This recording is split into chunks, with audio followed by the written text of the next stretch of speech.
नमस्कार दोस्तों, स्वागत है आप सबका डेली निफ्टी एनालिसिस पर। मेरा नाम है चिराग और आज के वीडियो में हम निफ्टी के मंथली चार्ट से शुरुआत करेंगे।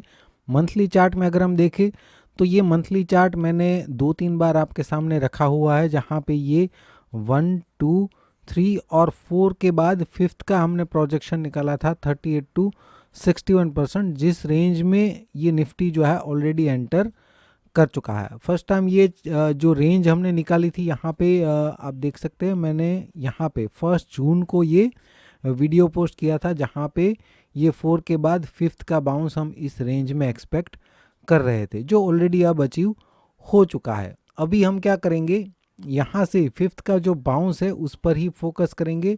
फिफ्थ को बाउंस को अगर हम देखें तो यहाँ से जो बाउंस शुरू हुआ है वो यहाँ पे एक इम्पल्सिव लग रहा है और ये करेक्टिव, राइट। तो ये ए और 1, बी और 2 हो सकता है। सी और 3 का अगर हम प्रोजेक्शन निकालें तो नॉर्मल प्रोजेक्शन रेंज में ऑलरेडी ये आ चुका है, लेकिन ये 161% अभी भी अचीव नहीं किया है, राइट। अब ये जो रिट्रेसमेंट है उसको हम अगर 4 कंसिडर करें तो वहाँ पे दो चीज़ें हैं। एक तो ये यहाँ पे अगर ये 3 है तो मिनिमम प्रोजेक्शन 3 का अचीव नहीं हुआ है, इसलिए हम यहाँ पे 3 नहीं काउंट कर सकते। दूसरा, अगर ये अचीव हो भी गया होता तो यहाँ पे ये इसको ओवरलैप कर चुका है, राइट। तो इसीलिए मैंने यहाँ पे इस पूरे बाउंस को सी और 3 कंसिडर किया है।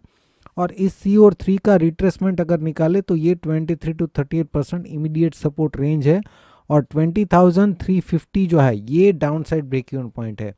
इसके नीचे ट्रेड करता है तो यहाँ से निफ्टी जो है एक बड़ा फॉल हम एक्सपेक्ट कर सकते हैं। अदरवाइज जब तक इस रेंज को ब्रेक नहीं करता तब तक निफ्टी जो है अभी भी हम पॉजिटिव उसको मान सकते हैं। तो यहाँ पे वीकली चार्ट में हमें लग रहा है कि ये 1, 2 और 3 या तो कंप्लीट हो चुका है या तो फिर कंप्लीट होगा, और 4 के बाद फिर से हमें एक फिफ्थ का बाउंस देखने को मिल सकता है। ऐसा हमें वीकली चार्ट में, निफ्टी के वीकली चार्ट में ऐसा लग रहा है। वीडियो को ध्यान से समझना, हम बैंक निफ्टी का भी डिटेल एनालिसिस करने वाले हैं, राइट।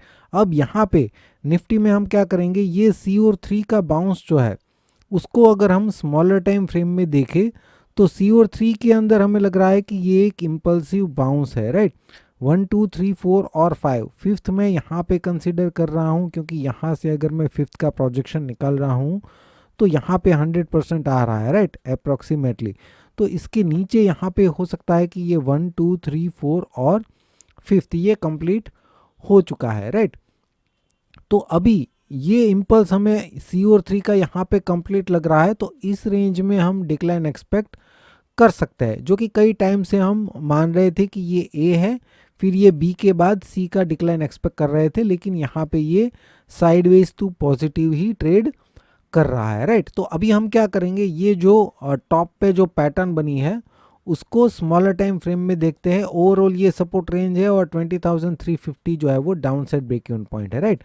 ये जो पैटर्न है टॉप में जो बनी है उसको अगर हम स्मॉलर टाइम फ्रेम में देखें तो यहाँ से सी और 3 के बाद ये शार्प डिक्लाइन है, उसको हम बोलेंगे ए, और हो सकता है कि ये एक कॉम्प्लेक्स करेक्शन है जो कि यहाँ पे पूरा हो चुका है। चांसेस है कि यहाँ पे ये पूरा हो चुका है, हो सकता है कि ये एक WXY करेक्शन है और उसके बाद यहाँ से सी का प्रोजेक्शन निकाले तो ये 100 to 123% की रेंज निकल के आ रही है, राइट।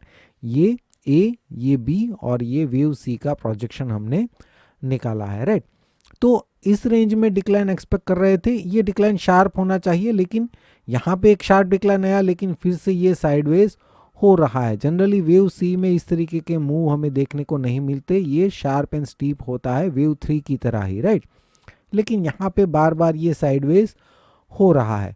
तो अभी के लिए ये जो वेव सी का डिक्लाइन जिसे हम मान रहे हैं कि इस रेंज में आ सकता है, उसको अगर हम स्मॉलर टाइम फ्रेम में देखें तो यहाँ पे ये 1, 2 और ये 3 और 4 जो है अभी भी इसको ओवरलैप नहीं किया है। हालांकि ये 38% से ज़्यादा प्रोजेक्ट कर चुका है, रिट्रेस कर चुका है, लेकिन ये 3 वेव बाउंस लग रहा है और इसको ये ओवरलैप भी नहीं किया है, तो हम इसको 4 कंसिडर कर सकते हैं, राइट। लेकिन उसके बाद भी फिफ्थ का जो डिक्लाइन है वो इसके नीचे एटलीस्ट आना चाहिए और इम्पल्सिव होना चाहिए। तो 1, 2, 3, 4 और मैं यहाँ से एक्सपेक्ट कर रहा था कि ये इसको ब्रेक करके एक इम्पल्स कंप्लीट करेगा, राइट। तो उस केस में मैं एक्सपेक्ट कर रहा था कि ये 1, 2, 3, 4 और फिफ्थ के बाद एक करेक्टिव बाउंस देके फिर ये कंटिन्यू कर सकता है, राइट। लेकिन यहाँ पे लो को भी ब्रेक नहीं किया और वहाँ से फिर से एक शार्प बाउंस हमें देखने को मिला है, राइट। तो ये इम्पल्सिव है या करेक्टिव, ये फिर से डाउट क्रिएट कर रहा है, क्योंकि यहाँ पे लो बनाए बिना ही यहाँ से फिर से एक शार्प बाउंस दिया है, राइट। तो निफ्टी के 30 मिनट चार्ट में जो डिक्लाइन है वो अब तक 3 वेव मूव है, और यहाँ से जो पैटर्न है वो अभी भी प्रोग्रेस में है, जो कि हमें उतना समझ में नहीं आ रही है, राइट। तो यहाँ से जो भी होगा लाइव मार्केट में समझने की कोशिश करेंगे। कोई ट्रेड यहाँ पे मुझे दिखता है तो मैं वहाँ पे देने की कोशिश करूँगा। निफ्टी में ओवरऑल व्यू हमने देख लिया है। अभी आगे से हम निफ्टी के 3 आवर चार्ट से ही हमारा एनालिसिस करेंगे नेक्स्ट मूव्स के लिए, राइट। ये एक 3 आवर का जो चार्ट है, यहाँ से जो बाउंस है उसको देखेंगे और ये जो डिक्लाइन है उस पर फोकस करेंगे, तो उतना काफ़ी है नेक्स्ट मूव को हमें आइडेंटिफाई करने के लिए। अभी बैंक निफ्टी की बात करें तो ये बैंक निफ्टी का वीकली चार्ट है। वीकली चार्ट भी मैं आप लोगों के सामने रख चुका हूँ। यहाँ पे भी हमें लग रहा है कि ये एक इम्पल्स कंप्लीट लग रहा है, राइट। यहाँ से जो फिफ्थ का प्रोजेक्शन है वो भी 61% को अचीव कर चुका है, यानी कि एक्सटेंडेड है, राइट। मतलब कि 16,116 से जो एक बाउंस शुरू हुआ है, उस बाउंस का इम्पल्स हमें लग रहा है कि यहाँ पे कंप्लीट हो चुका है। अब इम्पल्स किस वेव में होते हैं, फर्स्ट में हो सकता है, थर्ड में हो सकता है, फिफ्थ में हो सकता है, राइट।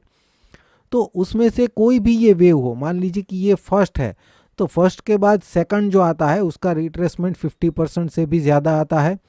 मान लीजिए अगर थर्ड का ये बाउंस है इम्पल्स, तो फिर फोर्थ के लिए ये 23 to 38% की रेंज में आता है, राइट। और अगर फिफ्थ का है तो फिर तो ये एक बड़ा डिक्लाइन भी हो सकता है, राइट। तो मिनिमम क्या आ रहा है, थर्ड के लिए अगर है तो मिनिमम इस रेंज में ये डिक्लाइन आ सकता है। अगर फर्स्ट का बाउंस है तो सेकंड में भी ये 50% से नीचे जाएगा, फिफ्थ का है तो ये इसके नीचे भी जा सकता है, और अगर थर्ड का है तो मिनिमम ये इस रेंज में आ सकता है। मतलब कि 40,961 से लेके 36,213 इस रेंज में हम एक डिक्लाइन एक्सपेक्ट कर सकते हैं मिनिमम, राइट।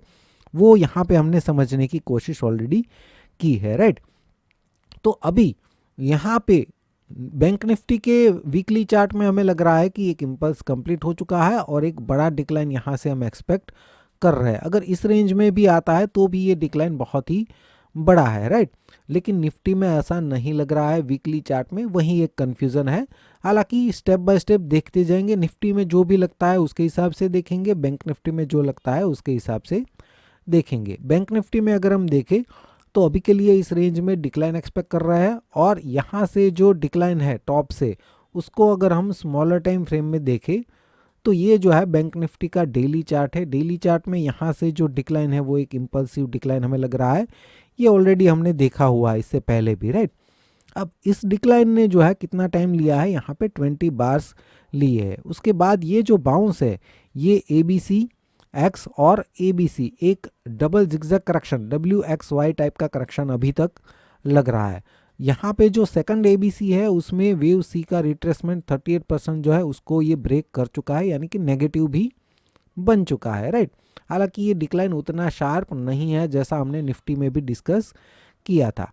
अब मान लीजिए कि यहाँ से C और 3 शुरू हुआ है, राइट।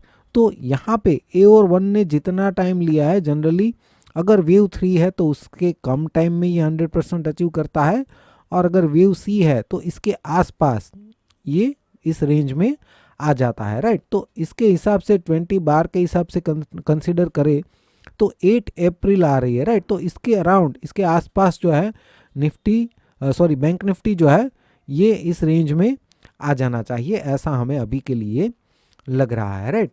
तो इमीडिएट मूव के लिए तो C और 3 का जो डिक्लाइन है उस पर फोकस करेंगे। उसको अगर हम स्मॉलर टाइम फ्रेम में देखें तो यहाँ पे पहले हमने ये ऑलरेडी देखा हुआ था, वहाँ पे 1, 2, 3, 4 और 5th एक इम्पल्स हम मान रहे थे, और उसके बाद हमने यहाँ से रिट्रेसमेंट निकाला था 23% से लेके 61% का, राइट। और उस रेंज में हम एक करेक्टिव बाउंस एक्सपेक्ट कर रहे थे और वहाँ से डिक्लाइन जो है वो शार्प बन सकता है, लेकिन ऐसा हमें कुछ भी देखने को नहीं मिला। एक शार्प बाउंस आया, उसके बाद ये डिक्लाइन जो है अभी के लिए, अब ये हो सकता है कि ये A, B और C एक करेक्टिव डिक्लाइन है, राइट। ये फर्स्ट इम्पल्सिव बाउंस है वो A, इम्पल्स के बाद ये इम्पल्स है, राइट। तो ये इम्पल्स हो सकता है कि 1 है, और 2 के अंदर ये एक बड़ा सा इरेगुलर करेक्शन B, और वेव C जो है वो प्रोग्रेस में है, राइट। और वो इस रेंज में कंप्लीट होने के बाद ये A, B और C, यानी कि यहाँ पे 2 बनाने के बाद ये कंटिन्यू कर सकता है। अगर यहाँ से जो बाउंस है इसके ऊपर चला जाता है तो हम मान लेंगे कि बैंक निफ्टी जो है वो पॉजिटिव है, इसके ऊपर जा सकता है, और ये जो हम काउंटिंग कर रहे हैं वो गलत है, राइट। ऐसा कब मानेंगे? जब इसके ऊपर ट्रेड करता है तो ही ऐसा मानेंगे, अदरवाइज अभी के लिए तो ये रेजिस्टेंस रेंज ही है पूरी, और इस रेंज में से कभी भी हम बैंक निफ्टी में शार्प डिक्लाइन एक्सपेक्ट कर रहे हैं, राइट। तो निफ्टी और बैंक निफ्टी में जो भी सिनारियो था फ्रेंड्स, हमने समझने की कोशिश की है। वीडियो अगर पसंद आया है तो लाइक और शेयर ज़रूर कीजिएगा अपने ग्रुप्स में। और बैंक निफ्टी की बात करें तो बैंक निफ्टी में अभी के लिए हम यहाँ से ही एनालिसिस देखेंगे, आने वाले टाइम में डेली चार्ट से देखेंगे, राइट। अगर ये 2 चार्ट देखेंगे, राइट, ये एक डेली चार्ट और ये जो डिक्लाइन हुआ है वो चार्ट, राइट, तो हमें आने वाला मूव जो है वो ध्यान में आ सकता है, राइट। इससे आगे का अभी हमें देखने की ज़रूरत नहीं है, आज हमने ऑलरेडी देख लिया है निफ्टी और बैंक निफ्टी में। तो आगे से हम ये 2 ही टाइम फ्रेम देख के आने वाला मूव जो है वो प्रिडिक्ट करने की कोशिश करेंगे। वीडियो देखने के लिए आपका बहुत बहुत शुक्रिया, धन्यवाद।